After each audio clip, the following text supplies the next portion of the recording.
Hello, this is a Integrity recording, and what we're going to talk about in this recording is something called statistical process control. So I'm going to begin with just a brief discussion we've had before about types of variation. So let me put this on slideshow. Okay. So when I talk about statistical process control, what that basically is a way to monitor a process and determine whether or not special causes of variation may be occurring. And remember our basic types of variation that we discussed early in the course. Common cause, this is natural or background variation. It's inherent to the system, and a process in which there is only common cause variation is said to be stable or in control. In other words, over time, if a process is actually stable, the amount of variation is some constant level, and the process runs at some constant mean. But also recall, in processes we can get sporadic special cause variation, and that is some large disruption occurs to the process which will usually change it in some way, most often shifting the mean level of the process. So if you have special cause variation occurring, we say the process is out of control. And then basically systematic variation has characteristics of both common cause and special. Systematic variation is based on causes that are always present in the system, but it also can have a large effect. Our primary concern is discerning common cause as opposed to special cause. So the idea of SPC, just go ahead here, okay, is to use a control chart, and the control chart places a bound on common cause variation. In other words, if all the variation stays within what we call the limits of the control chart, I'll show it in a moment, then we say the process is in a state of control. Otherwise, we say it is an unstable or out of control process.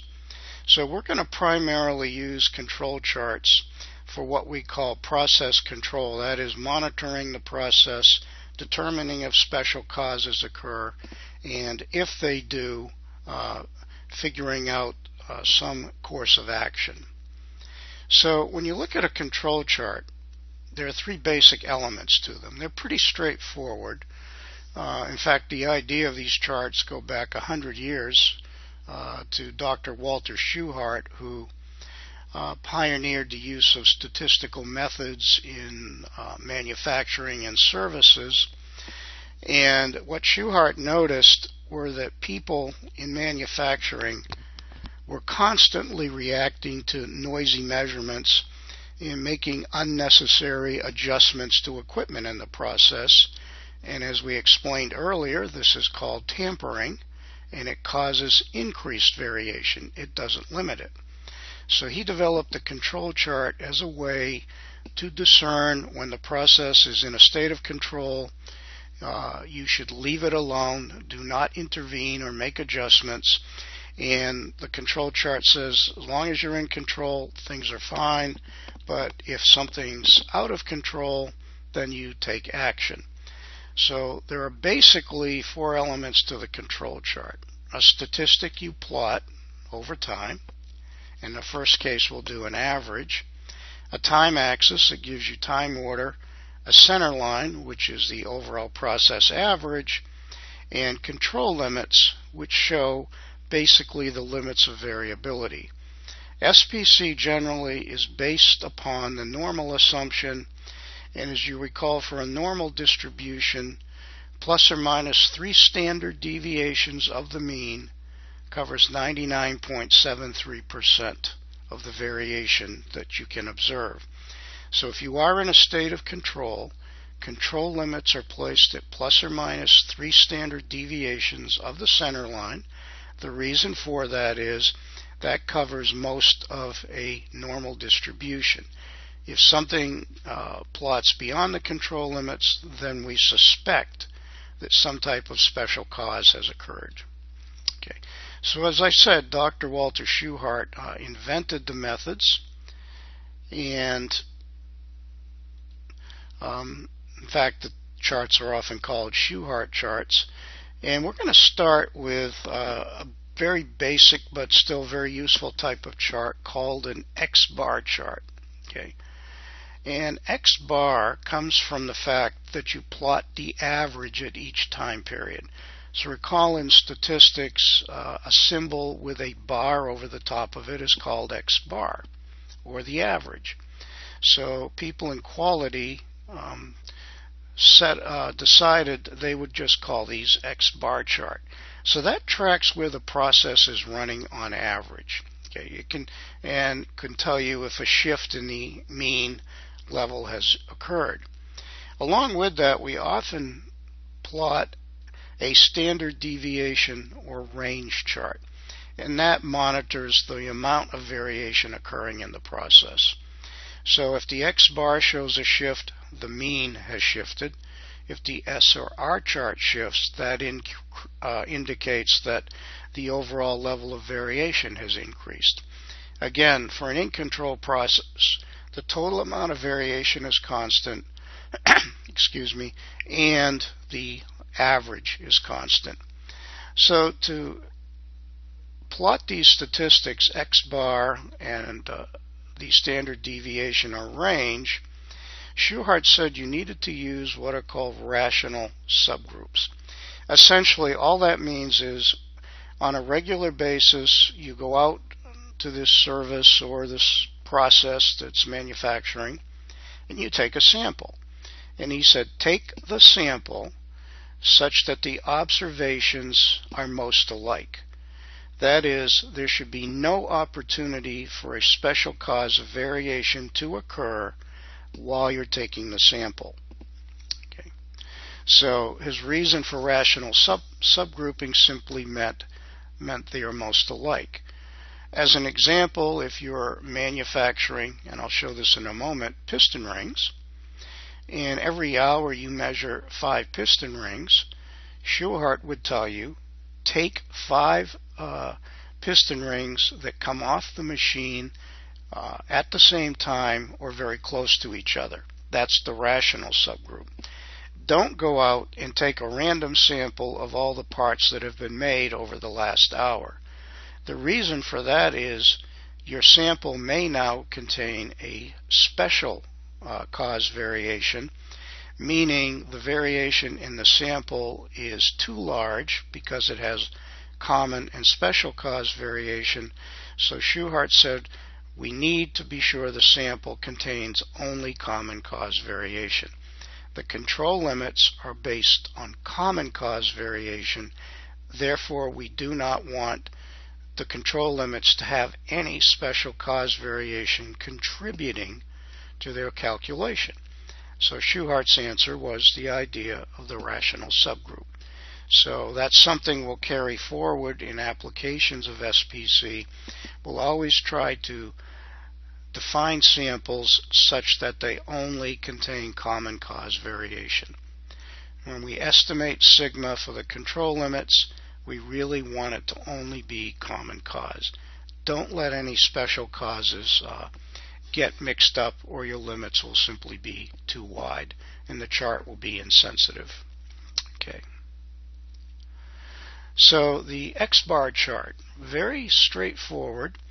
Again, the center line is the grand average of all your samples. You set the control limits at plus or minus 3 standard errors. And just as a review, remember what we call the standard error or standard deviation of an average is the individual standard deviation divided by the square root of n, the subgroup size. And the reason we use standard error is because this chart tracks averages, not individual measurements. So our control limits have to be the standard errors because these are indeed the standard deviations of averages. And then for the S chart, we'll track a standard deviation or a range. In other words, for each sample, we calculate the standard deviation or we calculate the range. Given we're using software today, it doesn't really matter which you use. Historically, range has been used because it's just the largest minus the smallest. Schuhart recommended using standard deviation, but people went to the range because it was just easy, and most people had limited arithmetic skills and calculations had to be done by hand. Okay, so we're going to look at a data set called pistons, and this is a manufacturing process, and in this particular case they're using a computer controlled grinding device to grind piston rings to their final diameter. And the critical to quality characteristic is the outside diameter. So each hour they collect 5 piston rings and they take them consecutively as they come off the machine to form a rational subgroup, and they measure the diameters. Okay? And then they plot the diameters on a control chart. So on slide 15 you see what we call an X bar chart, and this one has also a range chart with it, and what it's tracking is the average. So the control limits, which you can see to the right, they're from 74.003 to 74.017. These are plus or minus 3 standard errors of the center line. And if any points plot outside of those limits, then we consider the process to be out of control. In other words, subject to normal common cause variation, all of the averages should plot within the control limits, except perhaps once in a while one may plot outside. Okay. So what we'll do at this point is I'll just go over to jump. So I'm going to actually take this out of slideshow briefly, and we'll use the jump software. And this is the data set pistons. And there are a couple of ways you can do control charts in jump. One, you go to the Analyze menu, Quality and Process, and the newer method is called Control Chart Builder. And this is similar to Graph Builder in that it's a drag and drop interface. I think we'll leave this on reduce screen mode. So the way you construct a chart, you drag over your time variable, which is hour, and then drag over your process characteristic to y. So what happens is that Control Chart Builder figures out from your data that what type of chart you want. This is based upon the average, and then the range is then used to calculate the standard deviation. So the control chart again is plus or minus the 3 standard errors of the center line, the mean. Those are the upper and lower control limits. Okay? And then the range chart, the center line is the average range. Okay? So they take the range for every group and then take the overall average over all the subgroups, and that's the range chart. Notice the range appears to be in control. It seems very stable. And then this average range is then converted to a standard deviation. I will not get into the mathematical details, but for a normal distribution, this only applies to the normal, there is a relationship between the range and the standard deviation that can be used to convert range to standard deviation. Or, if you want to, you can do standard deviations if you really want to. Okay? So you have many ways you can um, construct these charts and combinations in Control Chart Builder. So here with the standard deviation chart, you take the standard deviation of each subgroup, take the average, that's a center line, and that's used to construct the plus or minus 3 standard error limits. You can also notice that this process appears to be out of control because you can see there are points outside the control limits. Later on we'll show it's actually even more out of control than that. Okay, that's one way to construct control charts. The other way, again, go to Analyze, Quality and Process, and you go down to the Control Chart menu. You get another menu and you pick the chart you want. So I want an X bar chart. So hour is the sample label, diameter is the process, and we'll use a sigma or standard deviation chart. It really doesn't matter. Most statisticians prefer standard deviation, but in quality they still use range, and it's really not something I'm going to get all exercised about. Okay. So basically, same idea, where you see an X bar and S chart, and we can see, as we said before, we appear to be out of control because we have points plotting outside of the control limits. Okay, so I'm going to go back to the notes, and we'll just skip ahead here. So I just went through how to construct the X bar and S charts.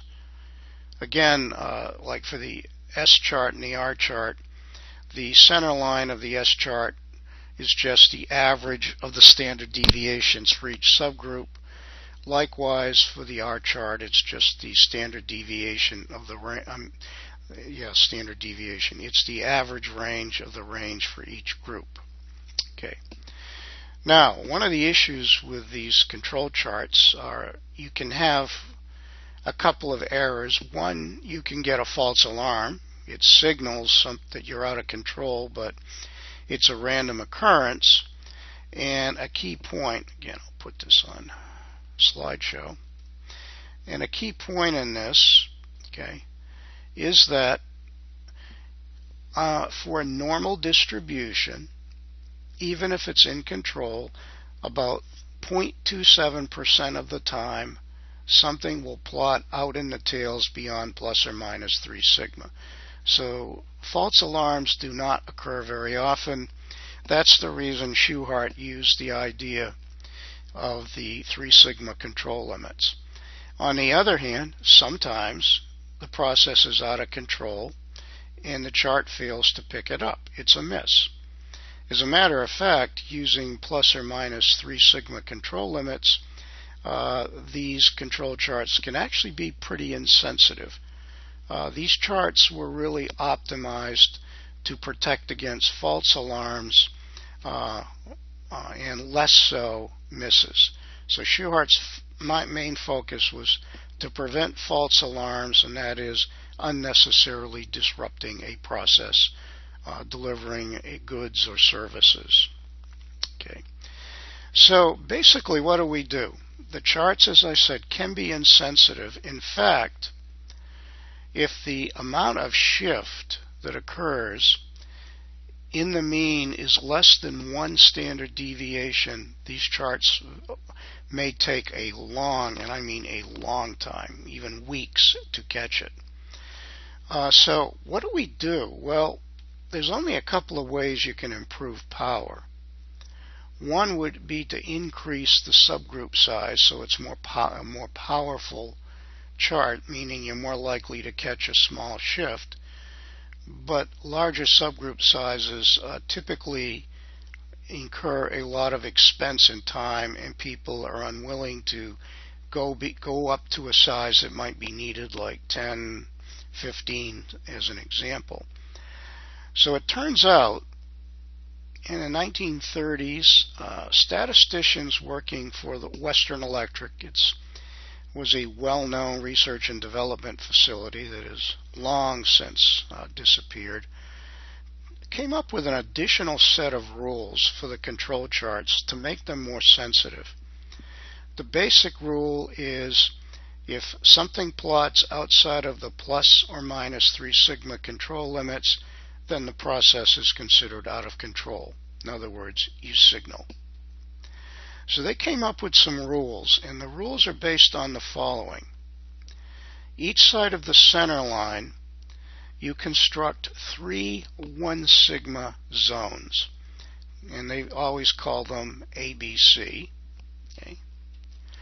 And then they come up with a set of rules based upon the zones that the different points plot in.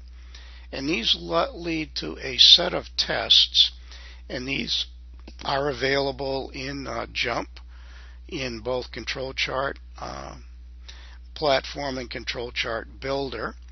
And most people don't use all of them, but the rules, again, as you'll see, are designed to make the charts more sensitive. Okay, so basically, if we select all of the tests, notice it picks up the points outside the control limits, but it also grabbed one over here that we hadn't noticed. Okay, if you look back right here, something called rule number 6 has been violated. And if you look carefully, it sort of looks like there might have been a downward trend. So I'm not going to go through all these rules. They exist in JUMP Help. You can go through the notes and read the descriptions. There are altogether, I don't know, 24 of these rules, but if you have too many rules, then the chart would literally be signaling all the time.